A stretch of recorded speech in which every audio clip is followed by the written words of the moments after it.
Chapter 10. An evening spent ignoring her mother's inquiring looks was tiresome in and of itself.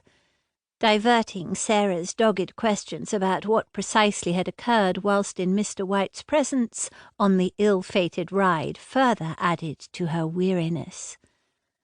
By the time Albina had extinguished the light and pulled the feather-filled blankets over her head, she was blissfully ready to succumb to her exhaustion and put the day's tumultuous events behind her. Only sleep eluded her. She stared into the black void of her room, her mind refusing to quiet.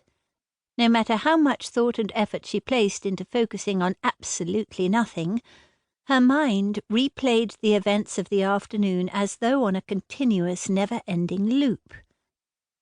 Albina tossed and turned, even throwing pillows onto her head in hopes they might block out the Marquess's indignant glares. His steely grey eyes had looked upon her with distaste and contempt, arrogance and hauteur. He could not have been more adamant in his displeasure or candid in his persuasion. She had been weighed and measured, and had been found woefully wanting. Her groans and pillow-muted screams did not diminish her humiliation or ease her embarrassment. No matter how long or loud she vented her frustrations, the facts remained. She had underestimated the mare, and overestimated her ability to control her in front of both the Marquess and Mr. White, two men she wanted most to impress. Though why she even wished to impress the Marquess was beyond her, other than the simple fact that he alone remained the only eligible candidate for her husband.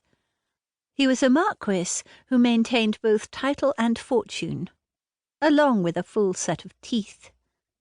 Again she screamed into her pillow. He may share her interest in horses, but that was all the Marquess shared with her.